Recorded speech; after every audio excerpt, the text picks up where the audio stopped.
नमस्कार, मैं उत्सव गुप्ता जनसारथी के साथ और इस वक्त मैं मौजूद हूँ शहडोल शहर के सोहागपुर क्षेत्र के सोहागपुर चौराहे में। और यहाँ पे सामने है शहडोल शहर का तहसील। ये देख सकते हैं आप पीछे यहाँ पे कुछ प्रतिमाएं बनी हुई हैं सोहागपुर चौराहे पे। ये किस चीज की प्रतिमा है आप सबको शायद जानकारी नहीं होगी, पर ये शहर आज के दौर का शहर नहीं है। ये शहर का इतिहास जुड़ा है महाभारत के काल का। जी हाँ, आपने सही सुना, महाभारत के काल का, क्योंकि इस शहर का पहले नाम था विराट नगर। पांडव अज्ञातवास में थे तो वो विराट नगर ही आए थे और विराट नगर में राजा विराट के संरक्षण में रहते थे अज्ञातवास के दौरान।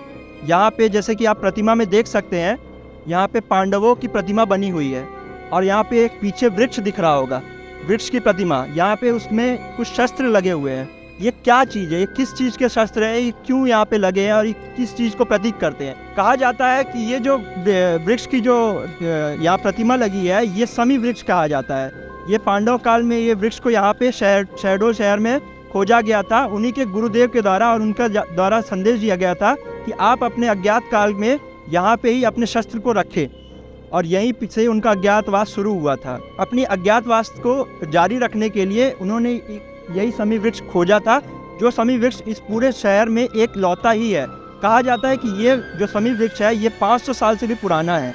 और यहाँ पे मान्यता ये है कि ये समी वृक्ष कहीं किसी दूसरे क्षेत्र में उगता भी नहीं है, और ना ही जब वही समी वृक्ष जब गिर जाता है उसके बाद उसी वृक्ष के तने से दूसरा वृक्ष पैदा होता है, इसे दोबारा कहीं उगाया नहीं जाता। आज हम आपको वही समी वृक्ष दिखाएंगे और इस शहर की वो गौरवशाली इतिहास बताएंगे जो पांडव काल से और जो महाभारत काल से जुड़ी हुई है। आइए चलते हैं। ये वो घर है जहाँ पे वनवास के दौरान पांडवों ने अपना शस्त्र को छुपाया था, इस समी वृक्ष में। ये देखिए, ये वृक्ष है और यहाँ के निवासी ये इनका द्वारा बताया गया कि ये करीब 500 साल से पुराना ये वृक्ष है।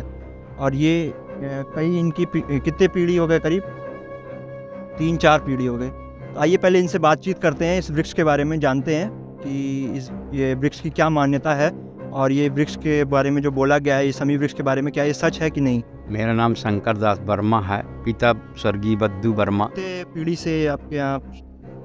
हमारा कम से कम 3-4 पीढ़ी से है। बाबा थे हमारे, चंदा बारी नाम था, और वो इसी को बताए। वो करीब लगभग उनकी उम्र 100 वर्ष की थी। वो यही बताए कि इसको हम अभी ऐसे देख रहे हैं, और उनको भी 1-2 पुश्त याद रहा होगा। और फिर हमारे पिता बद्दू बारी, वो भी इसको देखे। आज 72 साल की हमारी उम्र हो गई तो हम लोग भी इसको ऐसे देख रहे हैं। इसके बारे में ये बताया गया है कि पांडव लोग गुप्तवास में समी वृक्ष पर अपना धनुष, बाण और गदा ये सब छुपा के रखे थे कि कोई इनको जान न पाए, और राजा विराट के यहाँ वेश बदल के नौकरी करते थे। इस तरह से इसकी हमारे में को जानकारी। और दशहरा के दिन, विजयदशमी दशहरा के दिन लोग बाग आते हैं, इसकी पत्ती लकड़ी अपने पूजा पाठ के लिए लेकर रखते हैं। यहाँ पे ये मतलब देखा जा सकता है कि ये एक भारत का बहुत ही गौरवशाली इतिहास था। इसके बारे में मेरे ख्याल से मतलब देश में बहुत लोगों को जानकारी नहीं है ना। और मेरे ख्याल से भारत सरकार की बात हम करें, और या फिर मध्य प्रदेश गवर्नमेंट की बात करें, श्री शिवराज सिंह चौहान हमारे मुख्यमंत्री है, मतलब उनको भी इस बारे में जानकारी नहीं है। और ये बहुत ही गौरवशाली इतिहास था। इसकी संरक्षण के लिए कोई अभी आज तक सरकार के द्वारा आपकी कोई सहायता दी गई है? हमको इसकी सहायता के लिए कोई नहीं दी गई है। इसको हम स्वयं से चबूतरा अपने पैसे से बना के और रखे हैं, और दशहरा के दिन सभी लोग आके इसके दर्शन करते हैं और पत्ती लकड़ी घर में रखते। तो ये देख सकते हैं आप, ये करीब 500-550 साल पुराना ये वृक्ष इनके द्वारा बताया गया है। हो सकता है ये उससे भी पुराना हो, क्योंकि जैसे बताते हैं कि पांडव काल उससे भी पुराना था। और हमें जानकारी है कि जब पांडव काल अपने यहाँ अज्ञातवास में रहते थे तो यहाँ पे 1 साल करीब वो राजा विराट के संरक्षण में रहते थे, वेश बदल के रहते थे।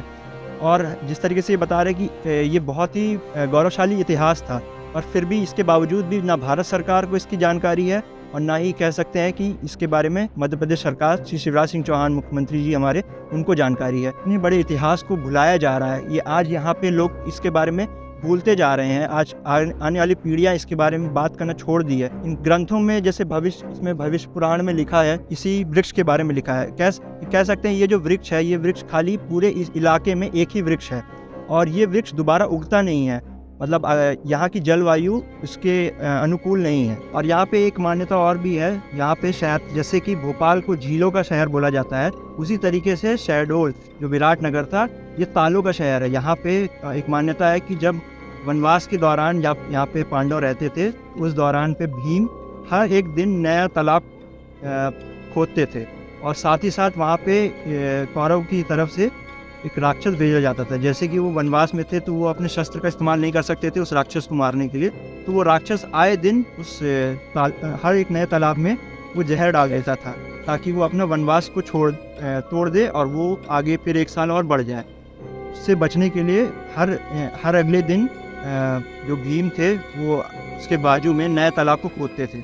इस बारे में इनसे पूछते हैं क्या ये बारे में सच है, और यहाँ पे तालाब जो इतने घटते जा रहे हैं, यहाँ पे सरकार उसके लिए कुछ कर नहीं रही है। जैसे जैसे यहाँ पे आबादी बढ़ती जा रही है, आज दिन जल प्रवाह नीचे जाते जा रहा है, ये इसके लिए सरकार ने कोई सहायता की है कि नहीं? तालाब के बारे में सरकार द्वारा किसी प्रकार की वैसे जीर्णोद्धार के लिए जो तालाब खोदा जाता था वो अब घटते जाते और दूसरा तालाब अब नहीं है। तो क्या यहाँ पे पहले करीब जैसे बोल सकते हैं कि 300-350 से ऊपर तालाब, मतलब बहुत मायने रखता है कि इतनी ज़्यादा संख्या में तालाब थे, आज ये कुछ उंगली की गिनतियों में बचे हुए हैं। सही चीज़ है ये थी। आज बहुत से तालाब जो है घटते जा रहे हैं, कोई नया तालाब अच्छे से नहीं बनाया है। सरकार के द्वारा इस विषय में भी कोई विचार नहीं किया जा रहा है, ना इसकी कोई संरक्षण दी जा रही है। आने वाले कल में ये इतिहास को बहुत जल्दी भुला दिया जाएगा। ये बहुत ही गौरवशाली इतिहास है, साथ ही साथ ये पर्यटन का बहुत ही बड़ा जरिया है। यहाँ से बहुत ही ज़्यादा आमदनी हो सकती है भारत सरकार और साथ ही साथ Madhya Pradesh government MP tourism को। इसी के साथ साथ मैं विदा लेता हूँ। मैं उत्सव गुप्ता, जनसारथी के साथ। धन्यवाद।